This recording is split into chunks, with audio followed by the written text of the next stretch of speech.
Welcome back to my channel Nightingale classes for nurses. हमने first unit complete कर दिया fundamental of nursing की। Second unit है हमारी health care delivery system.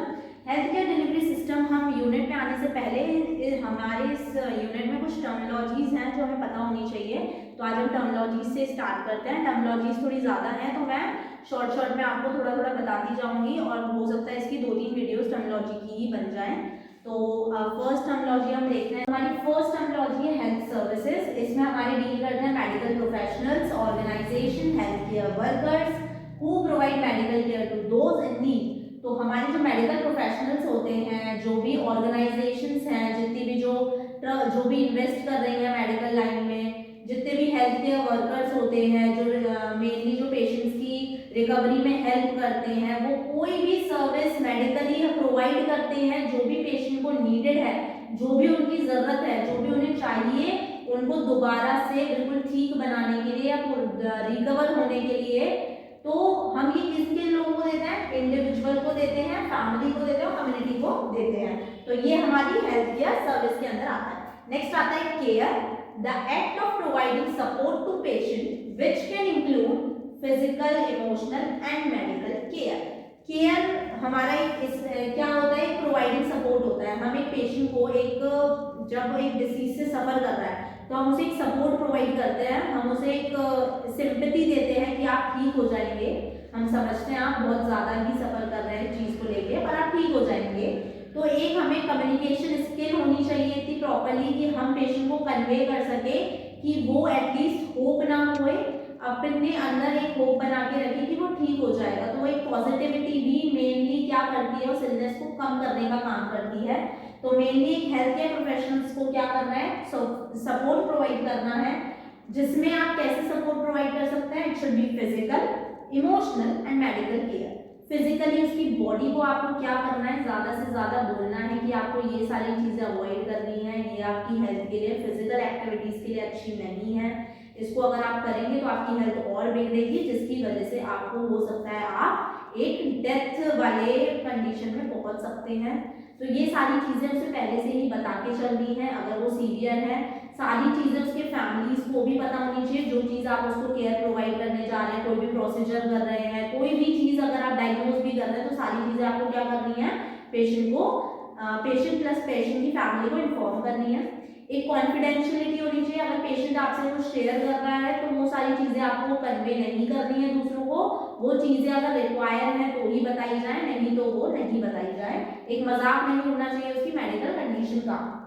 Next, medical care provide करनी है। Medical care जो भी जो भी रिगार्डिंग डायग्नोज हुआ है, जो भी डॉक्टर ने प्रिस्क्राइब प्रोसीजर्स लिखे हैं, मेडिकेशन लिखे हैं, टाइम टू टाइम पेशेंट्स को देना है ताकि वो जल्दी से जल्दी रिकवर हो सके। और emotional support, mainly emotional support तो देंगे ही, तभी क्या करेगा एक पॉजिटिव एटीट्यूड डेवलप करेगा, जिससे जल्दी सही होने के चांसेस मिल पाएंगे।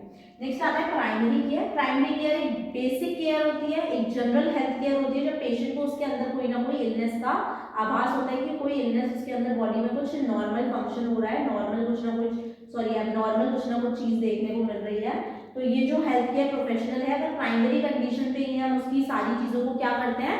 प्राइमरी मतलब हम चीज़ों को पहले से रोक रहे हैं कि ये सारी चीज़ें, मतलब इसमें रिस्क फैक्टर्स आपको दिखाई नहीं देते हैं, पर कोई ना कोई डिसफंक्शन बॉडी के अंदर जरूर हुआ है, तो इसमें हम उसे क्या प्रोवाइड करेंगे? एक तरीके से प्राइमरी केयर प्रोवाइड करते हैं। नेक्स्ट आता है सेकेंडरी केयर। ये हमारी स्पेशलाइज्ड केयर है। जब प्राइमरी केयर में आपने चीज़ें देख ली तो आप एक स्पेशलाइज्ड केयर सेकेंडरी केयर में क्या करते हैं? कंफर्मेटरी लेते हैं कि हाँ यही कंडीशन है।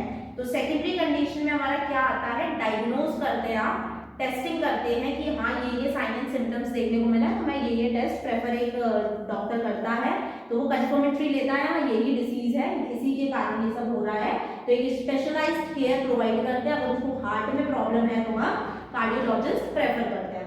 Next, tertiary care. Tertiary care होती है एडवांस ट्रीटमेंट और the specialised care for a particular procedures और द ट्रीटमेंट। जैसे कि हमारे कैंसर से रिगार्डिंग बहुत सारे स्पेशलाइज्ड कैंसर बनाए गए हैं, इंस्टीट्यूट्स बनाए गए हैं, जिसमें आपकी एक टर्शरी केयर प्रोवाइड हो सकती है। टर्शरी केयर होती है जिसमें आपकी मतलब बोल सकते हैं कि सेकेंडरी स्टेज में तो गया पेशेंट, वहाँ से वो लौट आएगा, पर टर्शरी स्टेज एक ऐसी होती है कि जैसे कैंसर है first stage, second stage, third stage, तो थर्ड स्टेज जब वो पेशेंट की चल रही होती है तो हम उसमें उसे क्या प्रोवाइड करते हैं? मैनेजमेंट प्रोवाइड करते हैं। प्रोवाइड करते हैं तो हमें पता होता है पेशेंट, एक कंडीशन हो सकती है कि वो आगे डेथ की तरफ भी जाए और हो सकता है वो वहाँ से रिकवर भी हो जाए। पर टर्शरी केयर में हम एक एडवांस केयर प्रोसीजर्स और जो ट्रीटमेंट ऐसे जैसे कि कीमोथेरेपी बोल सकते हैं, ये सारी स्पेशलाइज्ड केयर इसके अंदर आती है। नेक्स्ट आता है क्लिनिकल केयर। क्लिनिकल का मतलब होता है हॉस्पिटल। हॉस्पिटल जितने भी हॉस्पिटल चीजें आती है उसको हम क्लिनिकल भी बोलते हैं। केयर जो भी हम हॉस्पिटल में केयर प्रोवाइड करेंगे वो हमारी आती है क्लिनिकल केयर के अंदर। तो उसमें जो प्रोफेशनल्स होते हैं, स्पेशलाइज्ड होते हैं, वो एक थेरेप्यूटिक केयर, थेरेप्यूटिक मतलब होता है एक डिसीज के रिगार्डिंग, मतलब एक पर्टिकुलर पेशेंट को कोई डिसीज है, मतलब उसको इलनेस है, therapeutic care regarding to the illness हम उसे केयर प्रोवाइड करते हैं। पेशेंट को अगर स्टमक पेन है तो हम स्टमक पेन से ही रिगार्डिंग पेशेंट को ठीक करेंगे ना, हम सिर का दर्द तो थोड़ी पकड़ेंगे। तो एक थेरेप्यूटिक केयर जो उसको मेन प्रॉब्लम है उसको रिजॉल्व करना है, care that requires ongoing assessment, तो उसको हमें सबसे पहले क्या करना होता है क्लिनिकल केयर में, हमें सबसे पहले पेशेंट को असेस करना पड़ता है, सब्जेक्टिव और ऑब्जेक्टिव डाटा लेने पड़ते हैं, पेशेंट जो बता रहा है वो भी देखना है, डॉक्टर जो ऑब्जर्व कर रहा है वो सारी चीजें असेसमेंट के अंदर आती है। नेक्स्ट जो जो उसने बताया उन चीजों के रिगार्डिंग हमें प्लानिंग करनी है कि ये सारी चीजें कंडीशन हमें देखने को मिली है तो हमें इसे कैसे ठीक करना है, उसके रिगार्डिंग हम प्लान करते हैं। देन उस प्लान को इंटरवेंट करते हैं, इंटरवेंशन मतलब जो भी हमने प्लान बनाया उसको एक्शन में लेके आएंगे। नेक्स्ट इवैल्यूएट करते हैं जो भी हमने असेस करा, जो भी हमने प्लानिंग करी, जो भी मैंने गोल बनाया वो पूरा हुआ कि नहीं हुआ। अगर इवैल्यूएट करने के बाद मेरा जो चीज मैंने करी थी वो अगर एक ठीक नहीं हो रही है तो ये प्रोसेस ऑन गोइंग चलती है, हम दोबारा से इसको रीस्टार्ट करते हैं और एक प्रोसेस को कंटिन्यू करते हैं। ये हमारी किसके अंदर आती है क्लिनिकल केयर के अंदर। So that's all for today. Thank you for watching. If you like my channel, like, subscribe और ज़्यादा से ज़्यादा शेयर करें।